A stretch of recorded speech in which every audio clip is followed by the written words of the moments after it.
Yes, the times are bad and ominous, and in our case, they are largely avoidable. The federal government has stirred the hornet's nest, if you ask me, by claiming that governors were responsible for rising poverty and economic hardship in the country.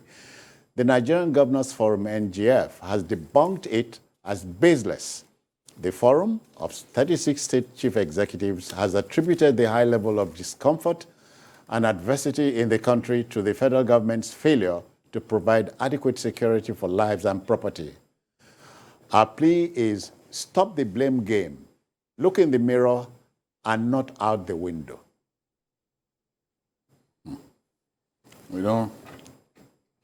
When I was watching that minister, when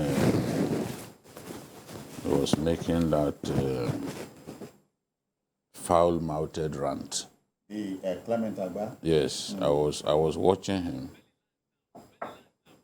and I knew that the opprobrium that he will get, that he will get for what he said, daring to go the whole hog, eventually hit the president. Because this is what he has done. He's just given these guys the chance to attack the president. Because first and foremost, I think it makes no sense for a public officer to come and tell us that overhead bridges are needless, that airports are needless, and concentrating on state capitals are not necessary. Because today, I'm sure even the minister himself is part of the rest of us who now fly a lot more than travel by road. Okay.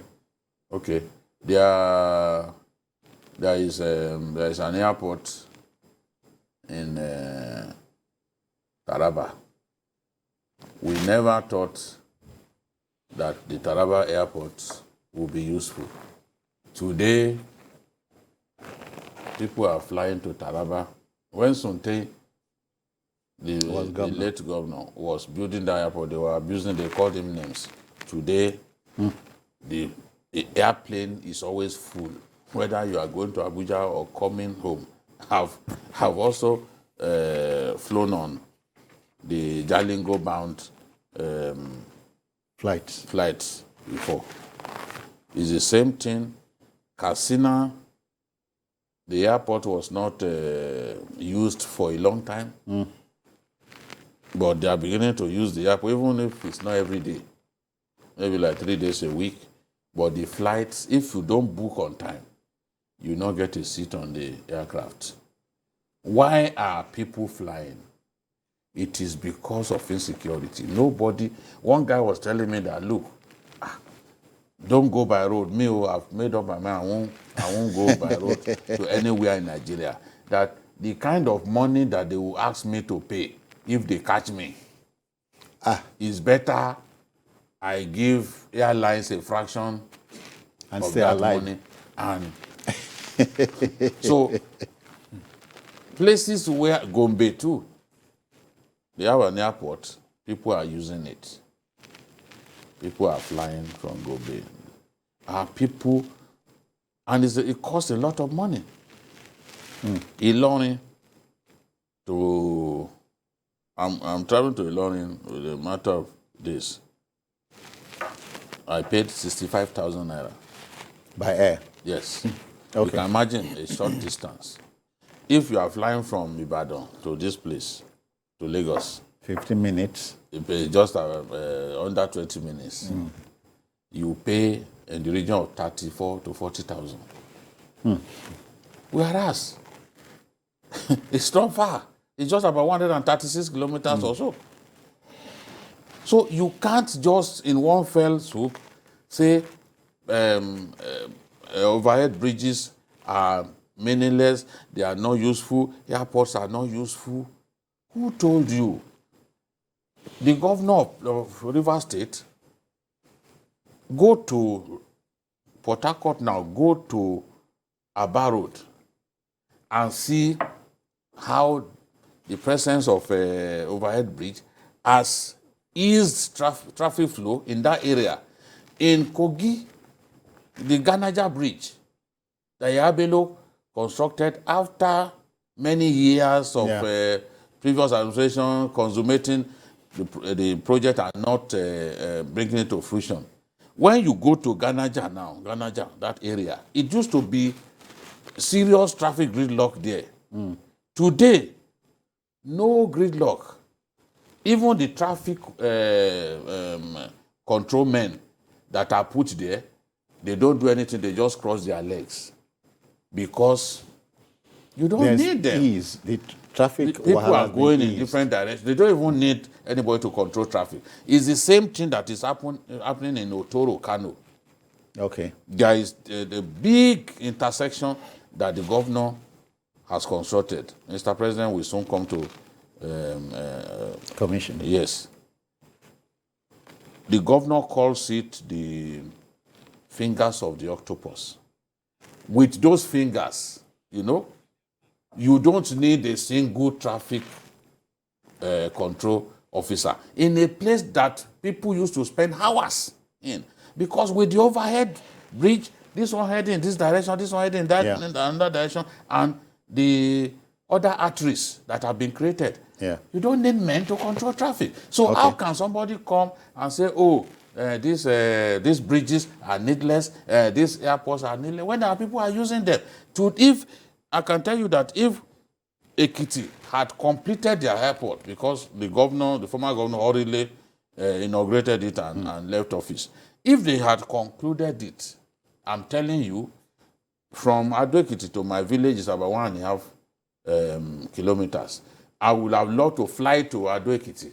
Oh, really? Yes, fly to Ado Ekiti and then get a cab to drop me. Okay. 1.5 hours, I'm home. So how can you tell me that that kind of airport is not useful? All right, Wale, let's still chase the story some more. Yeah. You know, on Wednesday, the Minister of State for Budget and National Planning lampooned governors. Yes. On Thursday, Mr. President added a lot more insult on injury by saying to governors, you are pilfering or thieving monies that should go to local governments. Yeah. Well, I think not everything that the Minister of State said, not everything that he said was untrue. He said 72% of Nigerians are poor. And I think he's now trying to rationalize why this situation is like this. Yeah. He's now trying to blame the state governors. I think if he was wise, he should have shown greater wisdom for this kind of issue. Because look at it. You are indicted, the state governors are from the same party. Some of them are from the same party as you, as the people that appointed you. 20 of them. So that means you have indicted about 22 state governors that are from the same party. You have also indicted the processes of administration of the federal government, because he said the state governors get loans to build airports and bridges. There's no state governor that can get loan without the federal government. Yeah. Is there, the counterpart funding and all that. So how come you are in charge of national planning? How come that these loans were approved in the first place? Do the federal government also take loans? Is the federal government not building universities, building roads, building red roads even to Maradi in Nigerian Republic? Are you saying those things are not relevant? So I think it's a self-indictment of the government and of the ruling class. And I think it's not a tactical statement. It should have been more, it was a tactless statement that coming from him. I don't think it was diplomatic enough. Because what you are telling us is that your government has failed. Yes. You see, because state governors in a federal situation have the right to decide to show priority for their people based on decisions of the state houses of assembly. It's not the federal government that will do that for them. He has just mentioned Ekiti State where they have airport. That is from Kogi State. That airport will not just be useful to Ekiti State, to Kogi, to Edo, to Kwara, and to some other surrounding states. Yes. And of course, agricultural products can move from Ekiti State to Lagos. You understand the point? Great leaders don't just build monuments for today. They build for the future. And why are people building cargo airports? Because the roads are bad. He said that rural areas, agricultural products are not getting to urban areas. Why are people no longer doing agriculture in rural areas? Yeah. Security. So it comes down to an indictment on the federal government itself. So I don't think the minister, maybe he should have made this statement in an in-house discussion. But to make this kind of open statement, it's very careless and it's like tactless. a declaration of It's war. an indictment on, on the government itself. So we are saying that politicians should be No, they should be careful about moderate what they say. in You see, what they say. when you are given to mud raking, inadvertently you also touch yourself. Yeah. Now, look at the response of the Governors Forum. This dereliction of duty from the center is the main reason why people have been unable to engage in regular agrarian activity and commerce. Today, rural areas are insecure, markets are unsafe, travel security is improbable, and life for the common people generally is harsh and brutish. The opinion, therefore, of one minister, based on a survey of 56,000 households in a country of 200 million people, can never diminish the good work that 36 pro-poor-minded governors are doing for this country.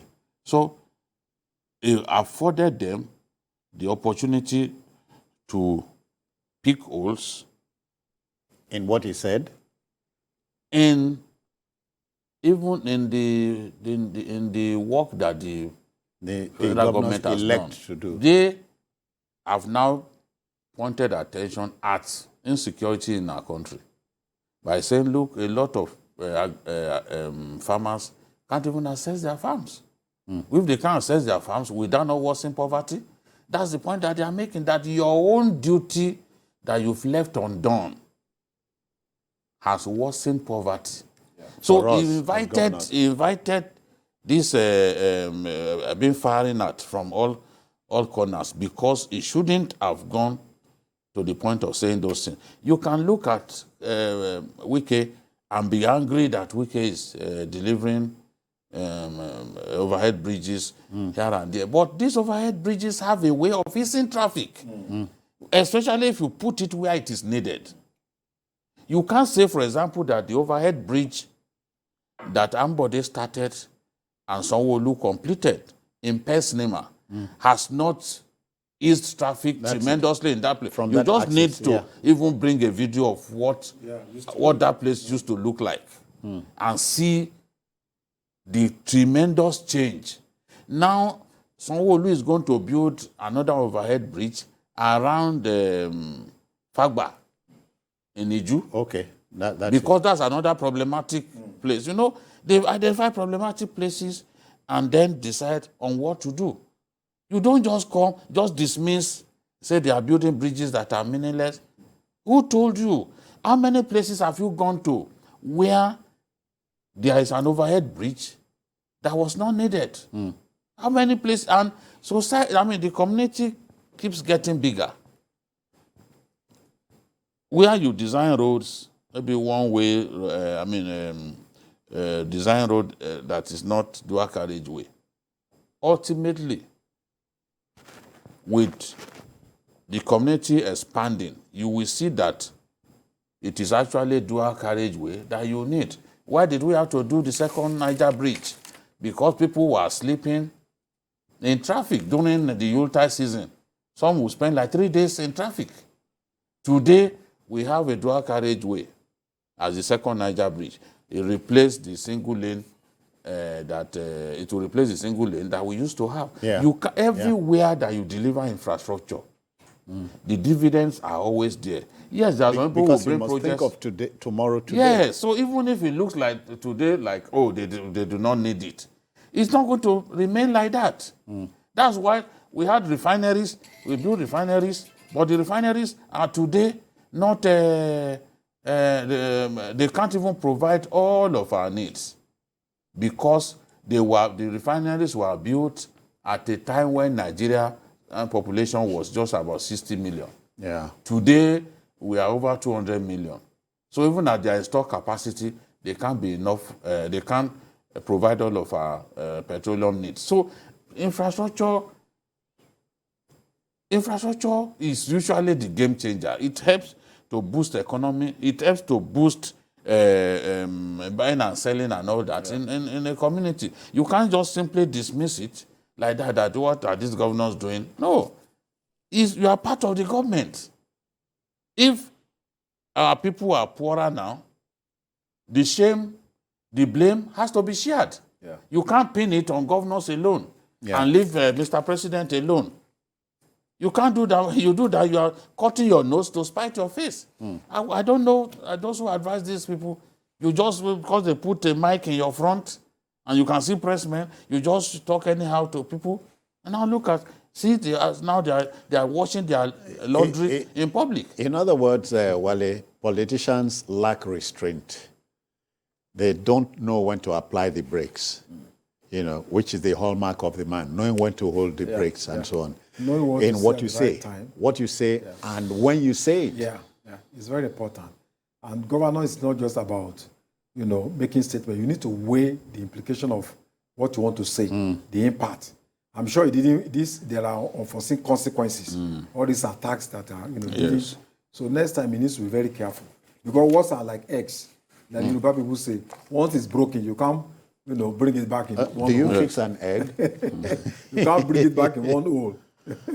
That's the thing. And I think the president will also need to talk to these ministers because this sort of thing invites unnecessary pot shots at the big man himself. Because if 36 governors are called together and they are attacking the government in this manner, at least 20 of those governors are APC governors. Attacking the federal government, avoidable. By saying that, we are accusing the government of dereliction of duty or selective amnesia, you know, some very strong words.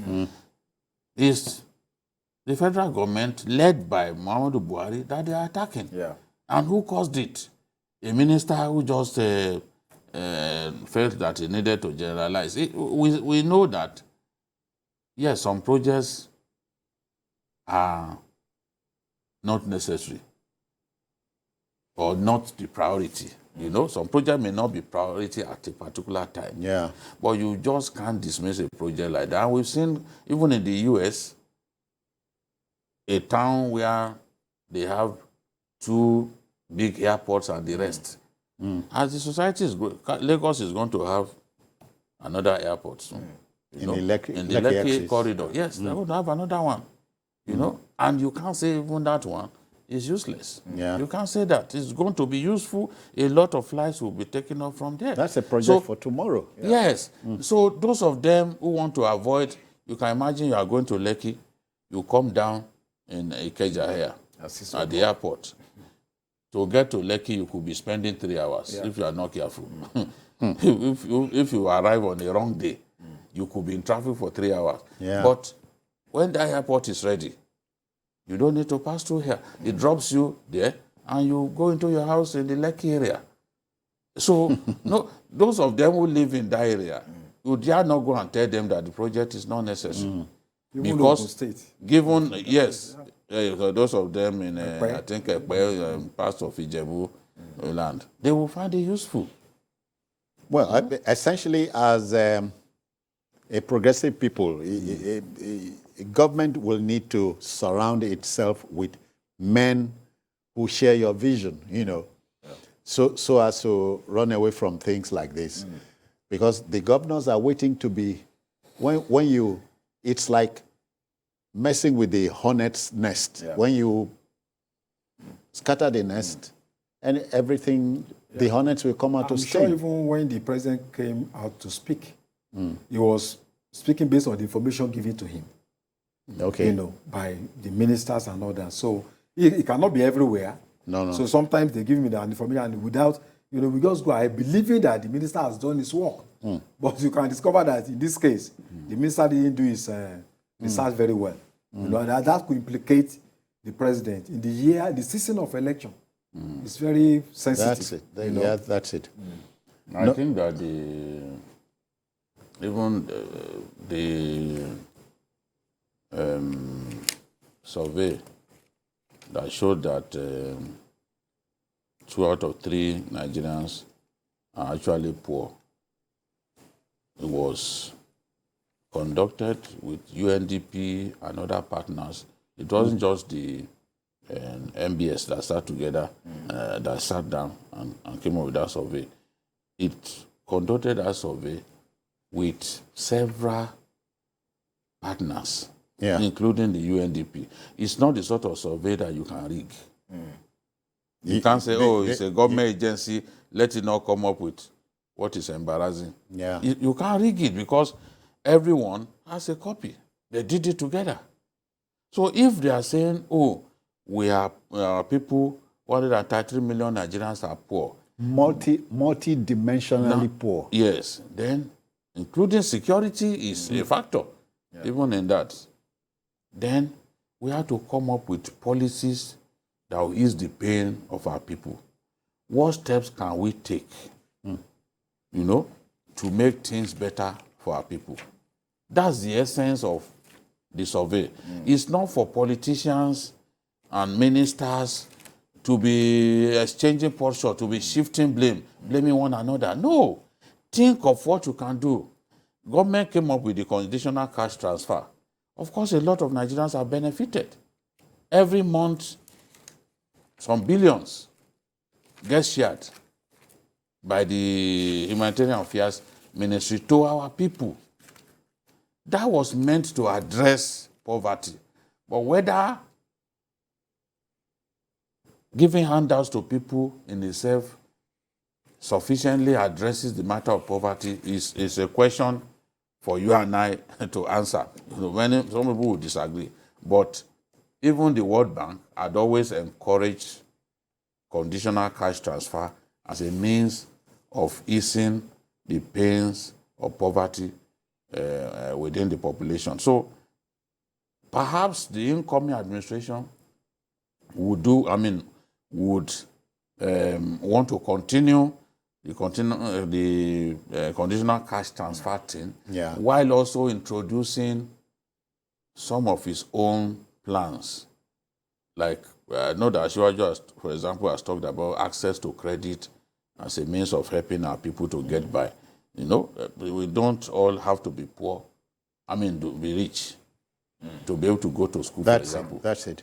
Over there, the system should be enough. You can take a loan to even pay your school fees. That's it. And when you start working, you'll be able to pay back. You can take a loan even for parking fees, to pay your parking fees. When the time comes, you pay back. They've made life more meaningful for their people, including those who are not solvent enough, who do not have money. Government must consciously find ways. When the NBS came up with that survey report, Wale, it set me thinking. Each time I'm able to eat, I eat at my table. I think of millions who cannot eat, who have not eaten. They talk about 001, 010, and some is 000. Yeah. It's crazy. A little something dies in you. Yes, because you belong to humanity. Your humanism pushes you to think of other people.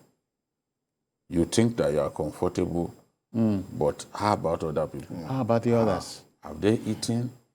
Do they know where their next meal will come from? That's why I said government must consciously address the matter of poverty in our land. Yeah. Our people are going through a lot.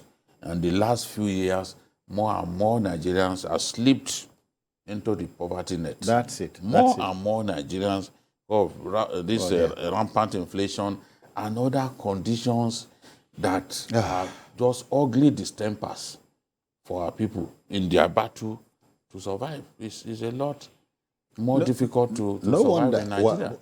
Wale, you remember Ross Perot, the American politician? Yeah. He said, if you see a snake, kill it. Don't set up a committee. There are things you can do in this country without a recourse to committees or something. You know, what's true is true. What is not true is not true. Food is the primary life giver. Just like you have said, if you eat in the morning, the next thing is that you go out. In your car, even your car is tinted. Actually, you see faintly children on the streets. Sometimes as early as 8 a.m., 7 a.m. When they should be at 5 school. years old, 4 years old. Oh, boy. Sometimes when I go out very early, let's say around 5 a.m., I see women holding on to about 4-year-old, children. That child is still sleeping, but the woman will keep on dragging on because she has to move on. Yes. Do you see the child still sleeping on the highway, but the woman has, because, that's the only way she can survive. Thanks to mothers. So it's so painful that our children need to go through. So when such children grow up, they see the society as enemy right from their childhood. They don't talk about those that are beggars. From age 3, from age 2, they only feed on hope that is not even there. So we need to be concerned because these things will threaten our life at the end of the day. And we're already seeing it, the signs, everywhere in the country. Jide, and in many families across the country, children are made to fend for the grown-ups. Crazy. Yes, because they have the energy, they can hawk products in traffic.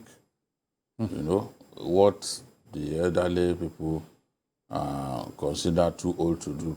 These children have the energy to aggressively do. So parents will give them bread to sell, give them eggs to sell, boiled eggs. And you can see these children sometimes when they make a mistake, maybe they lost money. The child will cry and will almost wish that death should come. Oh, boy. Because he knows what is going home to face. He knows what is going home to face. Not only will he plunge the rest of them into hunger, you can be sure that the spanking Alone. that the boy knows he will go through is enough to kill him instrumentally. So you will be crying and crying until maybe somebody steps in and gives him money to replace what is lost. So all right, I hear we must begin to pack bag and baggage. Wale, are you moved in any way by the World Cup? I'm moved. You saw Ghana. They say lightning does not strike a place twice, but it struck Ghana twice.